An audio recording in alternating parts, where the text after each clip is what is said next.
Hello class and welcome to week 12. Today we are going to be continuing where we left off from week 11. If you go back to week 11 on my courses, you will find the Zoom lecture under part 3.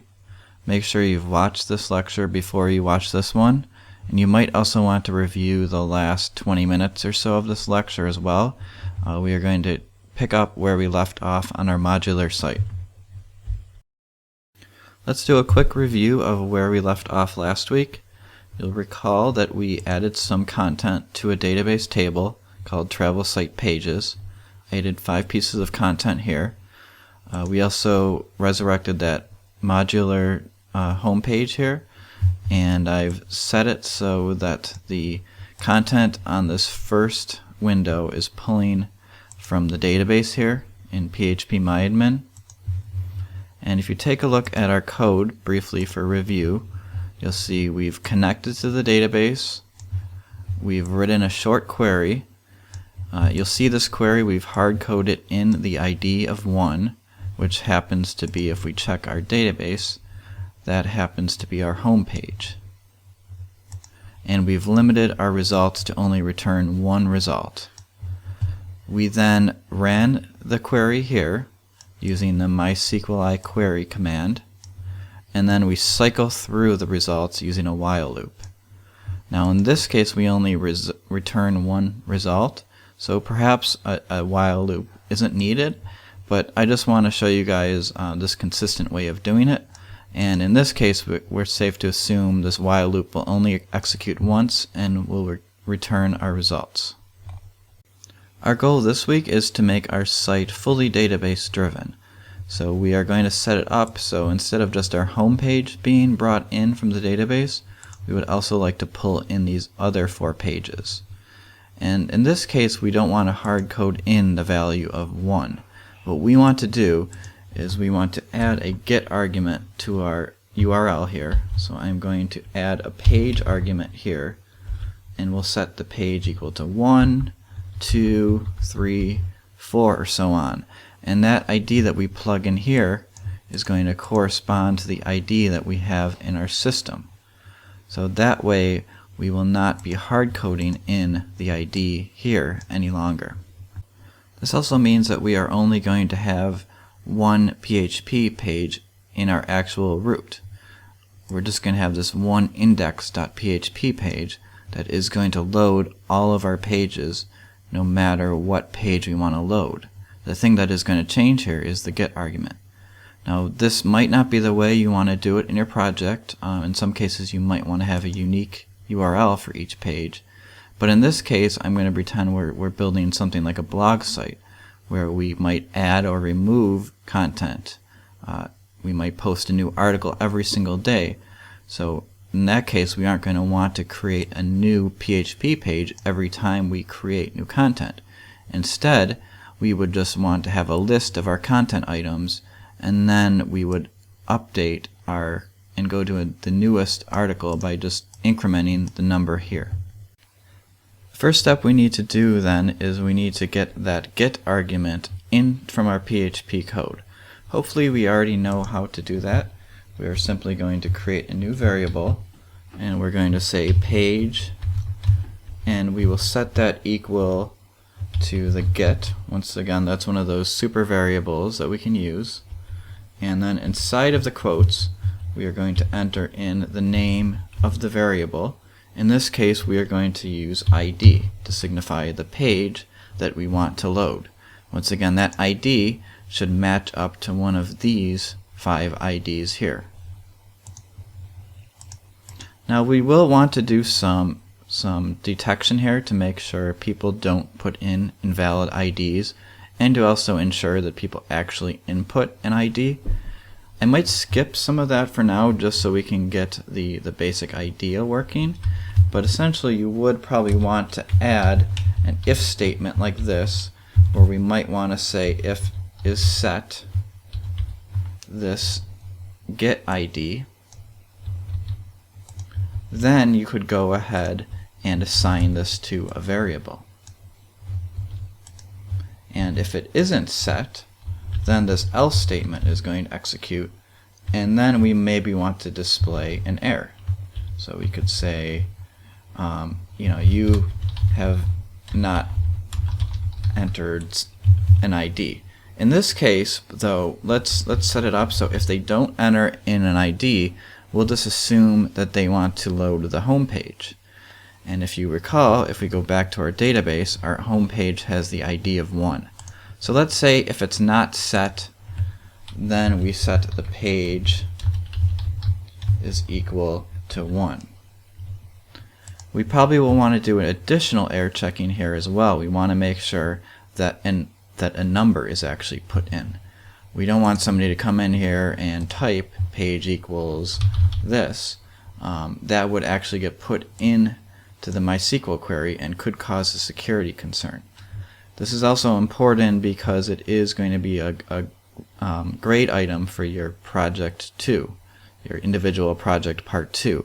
You're going to be required to sanitize the data that you pull in. So let's look up a PHP function that is called isNumeric. And it's going to take me to the PHP manual, and it's going to show me how I can use this. So we could simply say if isNumeric.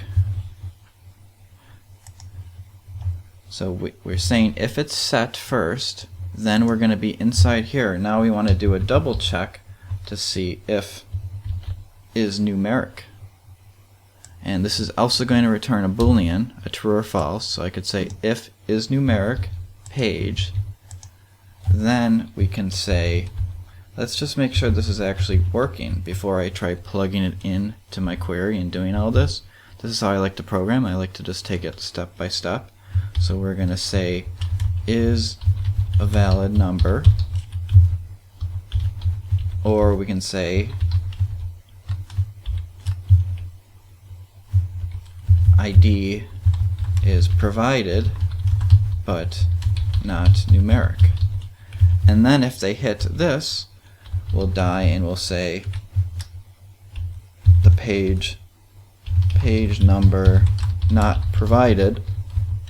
So we will assume they want home page. So all these queries now will basically kill the execution of the program, hence the die command. So we're not going to get past her either way, but we're going to be able to debug things a little bit.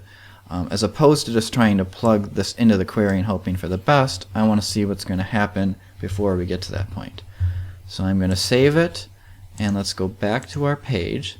And first off, let's take out the argument completely.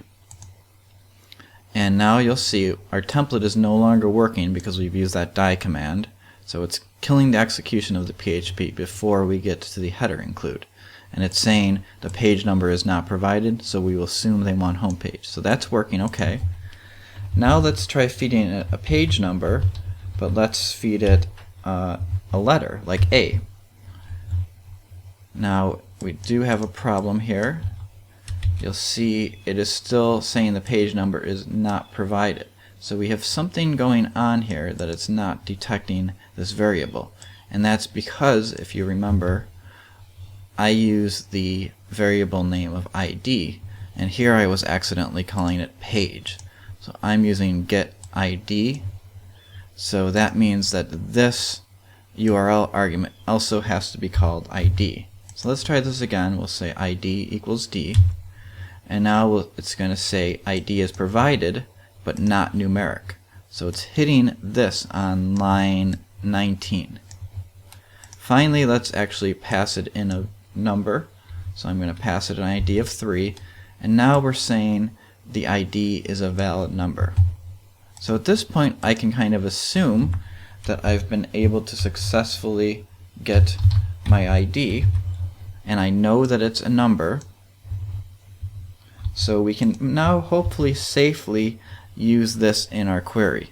There might be some additional checks I'll show you later on just to verify, but at this point it's pretty safe to assume this would be safe to use. So I'll set the page variable here to equal 18, and I'll set the page variable here, if it's not provided, to 1. In that case we can take out this die statement, so that way it will continue execution. So now the only way execution will stop is if they've provided an ID, but it's not numeric. Next, what we need to do is we need to plug in that ID to the query that we've already written last week. So if you are confused on this part, please go back and review last week's lecture. But what I essentially want to do is plug this variable in to replace this here. So now it becomes dynamic. Now, one thing I'm going to do for an added layer of protection is I'm going to put it into single quotes. This would still work if I were to do ID equals 1. I can verify this by going back, refreshing, and you'll see our page is still loading, but the content is not changing because we have not yet programmed in the ID. But now I need to break out of the string to plug in my variable. On the outside, we've used double quotes, so that means to escape outside of my string, we also need to add double quotes inside of here. So now I am outside of my PHP string, but I need to join the elements together, so I need to add the dot here. Now in JavaScript, we're probably used to using the plus sign. This is how we would do it in JavaScript. Or also in Java. I know many of you have taken Java as well. But in this case, we are going to use the dot. That is going to concatenate the string together. So this should now give us our dynamic query.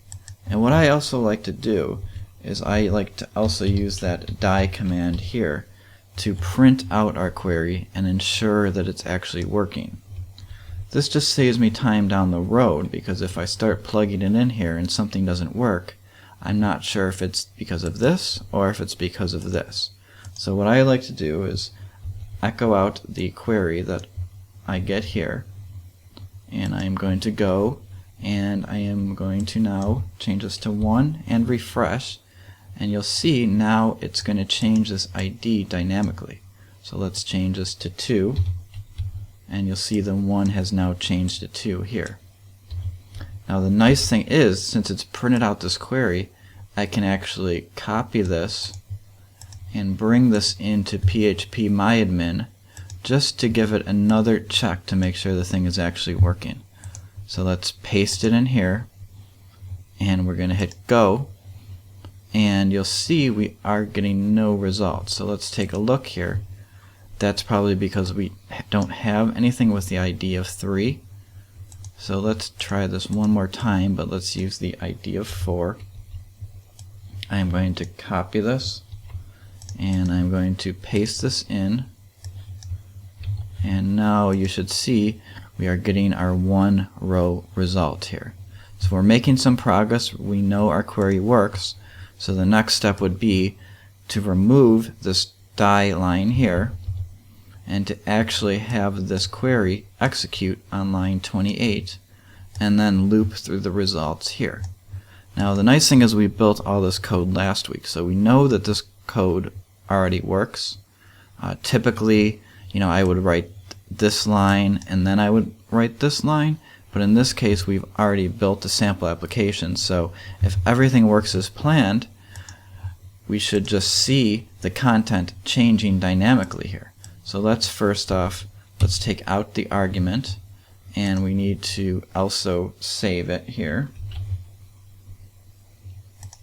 And now the home page should be loading. But now let's say we want to load the about page. This page has an ID of 2. So let's go ahead here, and we're going to add our question mark once again because it's the first argument of our URL. We're going to say ID, and we're going to say equal to 2.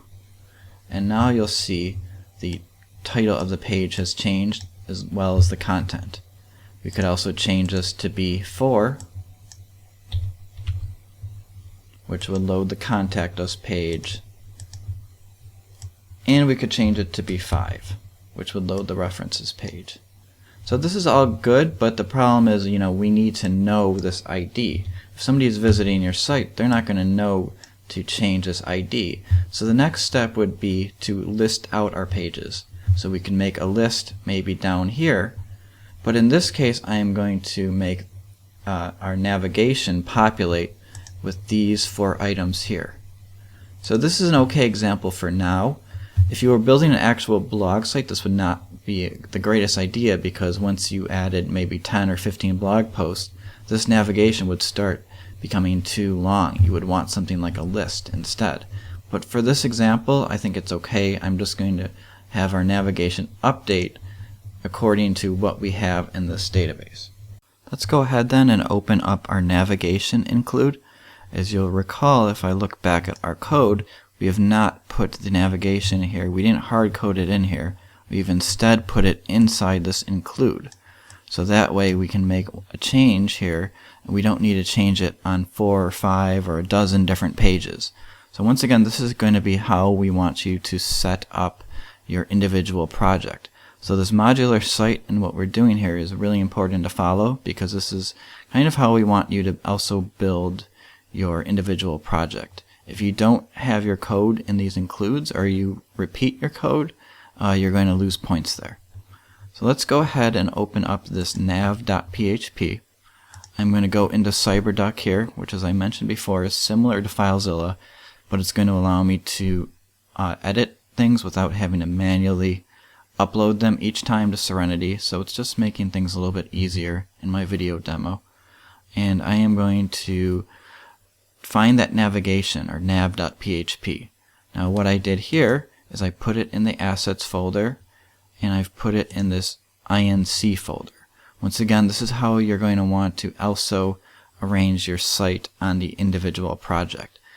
I don't know if I'll necessarily take off if you decide to name these slightly differently, but I do want your includes to be in a subfolder, and as always, you should be naming your folders all lowercase. Let's go ahead and open this nav.php and take a look at it. Now you'll see here our navigation is just set up using an ordered list, and we've also encapsulated it in one of these HTML5 elements here.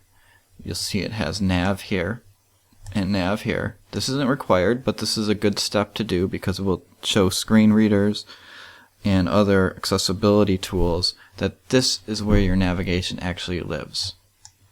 Now you'll see here we have a bit extra PHP going on from this modular site.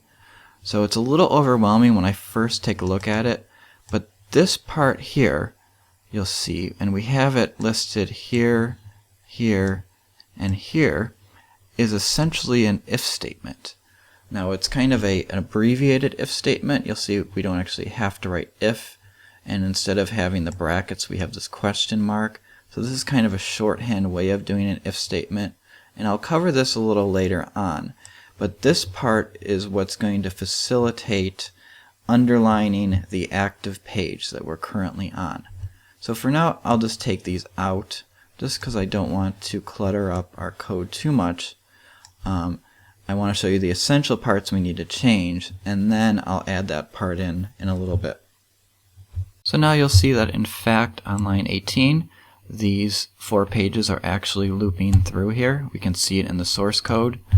And so I'm just debugging at the moment.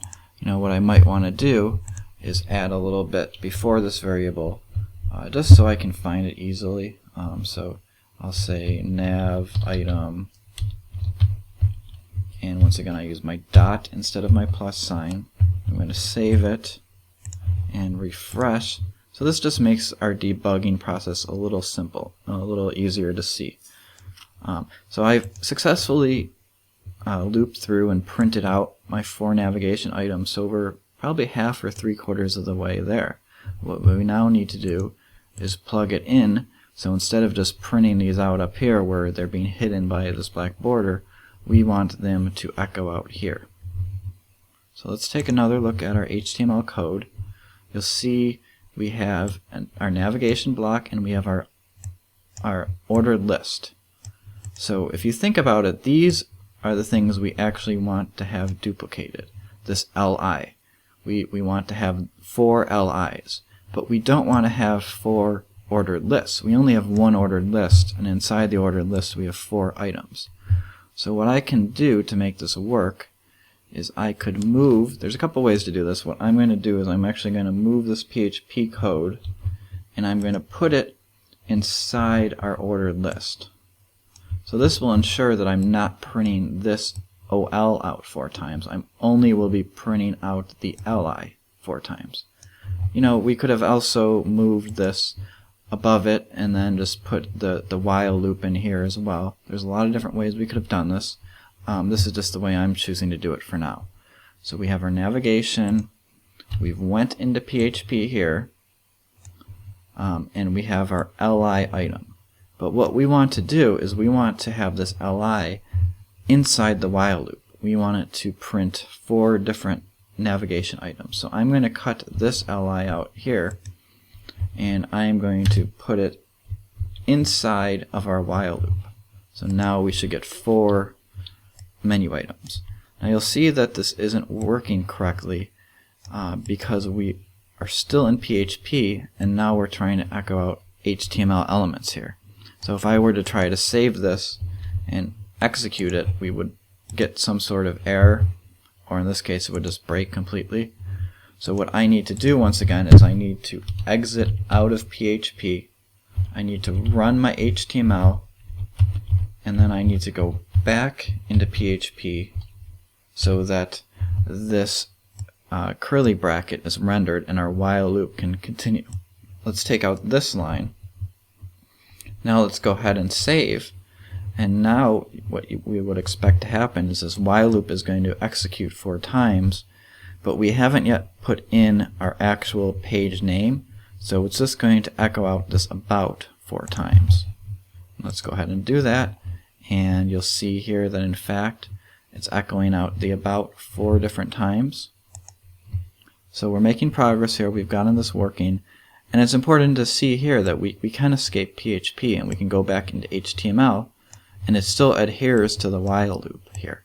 So this is actually exiting PHP 4 separate times, and we're running this HTML.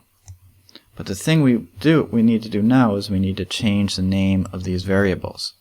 We don't want this to be called about, we want this to be called whatever the navigation title is.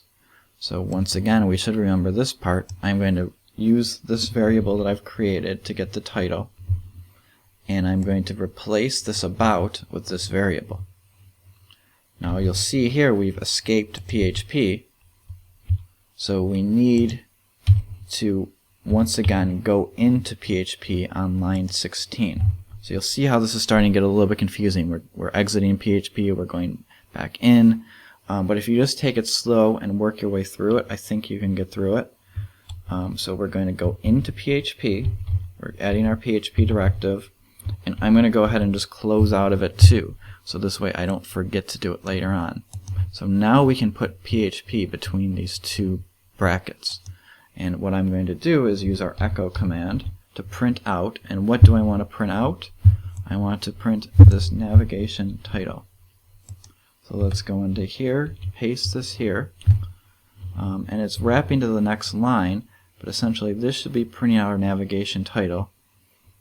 And let's give it a shot. I'm going to go here, and now let's refresh, and you'll see now the title has changed. So for example, just to prove it's working, let's add an exclamation point after about, save it in our database, and now let's refresh and keep an eye here, and you'll see that the exclamation has now been added here as well on both areas. So we're almost there. We got our names dynamically entering, but the problem is we still have this ID of 2 hard-coded in. So hopefully by now I think you realize where we're going. What I need to also do is make this ID dynamically update. And we're going to follow the same exact principle we followed here. We are going to take out this 2 we have hard-coded in, and what I want to do is I want to echo out the ID. So first off, let's add one more variable up here where we actually get the ID. So I'm going to call this navigation underscore ID, and the name of the field that I want to get, if I go to PHP MyAdmin, is ID. So I can simply change this to be ID, And I'd probably want to echo this beforehand like I did just to make sure I'm getting it correctly. But now let's just assume I am. And what I want to do is I want this variable to print here. But in order to do that, I'll probably want to go into PHP again, because you'll see here, and I know this is confusing, we have HTML, we have our PHP directive, but we've left our PHP directive, so now we're back in regular HTML. So I need to once again go into PHP here, close out of PHP, and I need to do my echoing in between the directive. So as you can see, we're actually putting a PHP include inside this attribute in between these quotes. So that's perfectly acceptable to do in PHP, and that's how we're going to build our dynamic sites. I'm going to paste that in here, and then we're going to exit PHP and exit our attribute. So this is where it can get tricky, because if we were to, for example, forget this quote, we get a validation error or a page might not function. So we want to be really careful when we do this. We want to maybe take it a step at a time. We want to save it. We want to look at our source code and make sure that it's actually rendering correctly. So let's go ahead and save this. And now if I hover over these, if you notice down in the bottom, the ID should be updating. But it's not at the moment, so we must have some kind of mistake. This should be ID of 1, this should be ID of 2, and so forth. So let's take a look. I must have made a mistake here. Let me pause for 1 second and look for my mistake. Alright, I'm back here. Yep, my mistake here was that if you notice here, I went into PHP, I've put the variable name, but I forgot one very important keyword here. I forgot to actually echo out the variable. So this is a mistake I've made in the past, and you might make it too. We actually have to echo and print the name of the variable. So let's go ahead and add that echo command here. I'm going to save it, and let's go back here and refresh. And now you'll see when I hover over, if you look down at the bottom here where my mouse was, you'll see the ID is dynamically changing. So now we're able to go to all 4 of our pages, the content's coming from the database, the menus coming from the database. So we've essentially in about 15 minutes built a dynamic site that we could grow to be 1,000 pages. We could keep it 1 page.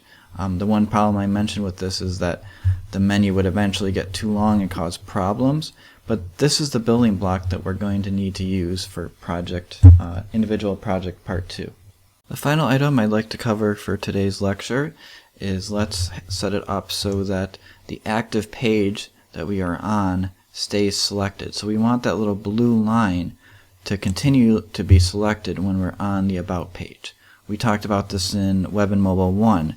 You want navigation to tell you where you can go, but you also want it to tell you where you're currently at. So we need to add a line here. And the modular site, if you download that code, it has it working.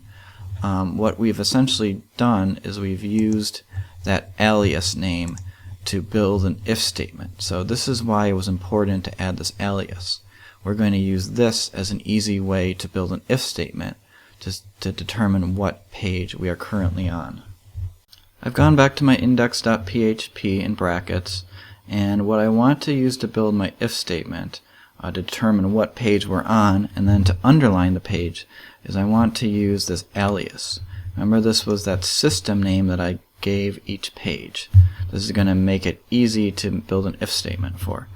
So I'm going to go back here, and what I'd like to do here is just go ahead and change this variable to be named alias2. I just think it's easier when all your variables are named the same. So let's call this alias instead of page. And we need to also change it here. And what I can do is I can go and echo our alias here just to make sure we are getting it correctly. So let's just do echo. Since I did change the variable names, I want to make sure it's still working here. And I'm going to do an echo alias. And let's print that out, and let's see if it's working. So yes, you'll see here is our alias versus our title versus kind of our system name. Now what I want to do is, you'll recall, to select a page, or to make it active, we need to give it the class of active. If you take a look at our CSS code, for example, we have an active that if we give this something a class of active, it's going to give it a specific color. Let's open our nav.php and verify this. Now I'm going to need to give the class of active to the li element as opposed to the anchor element. So let's just give this a class equals active, save it, and now let's refresh, and now you'll see that all pages are underlined because we've now given this class of active to every single page. So this is where our if statement is going to come into play here. We want to build an if statement. We only want the page to be active on the specific page that we're at. Now, you'll notice before in our initial example we had that kind of fancy if statement that was all in one line. I'm going to actually break this up a little bit so that it's easier to see. But know that you do have that shorthand notation as well. And I'm going to actually add my if statement to be up here, and I'll create a variable that I can then echo out here. So this is just going to make it a little more user-friendly, I think, to see. And I'm going to say, so if our navigation page, or navigation alias, I guess I should say here. So if our navigation alias is equal to the page we're on, then what we want to do is we want to create a variable here called active string. And we'll just set it to be blank because if this if statement isn't executed, it can stay blank. But if it is executed, then we want to actually add that class of active. Now I'm going to use single quotes here, so that way I can now add class equal to active. So this variable I could now echo out here. And I could actually verify that this actually works too. Once again, this gets confusing because we have so many quotes and we're going in and out of PHP. So let's just make sure that this actually works first. So let's go ahead and we're going to take out this hard-coded class of active, and we want to make it dynamic. So we need to go into PHP, and then we need to escape PHP. Now it looks like brackets just did something weird and added some code, so be careful about that. So this greater than sign is escaping PHP, whereas this kind of greater than sign is escaping our li. So we need both. Otherwise our code would be broken. But obviously it looks a little bit strange because we have these two things side by side. So this is why our syntax is very important. And I'm just going to simply echo out our active string. So let's just see if this thing is even working. And if it's working, all of our pages should be selected just as they were before. And in fact they are. We've proven that our code can work and we can underline an item. But now we need to work on that if statement that I've added in our navigation to only fire on the page that we're at in the while loop. So we only want this active class to be inserted in one time. So what we want to do is we want to first get the name of the current page that's being printed in the navigation. So since this loop is executing 4 separate times, this navigation alias will also change 4 separate times. The first time it executes will be home page. The second time will be about. The third will be contact us. And you'll hopefully also recall that in the root of our project we created a variable that prints out the name of the actual page we are on. This is called alias. So when we are on home page, this alias will be home page. When we're on about, as you can see here, this alias will be about. So what we need to do is to say when our alias on our page is equal to the alias of the individual navigation item in the while loop, that is when we want to echo the active element. So I am going to go here and I'm going to say if our alias, once again the alias is here on line 32, if that's only set one time when the page is loaded, but if that is equal to the navigation alias that we have up here, then we want to print out the class of active.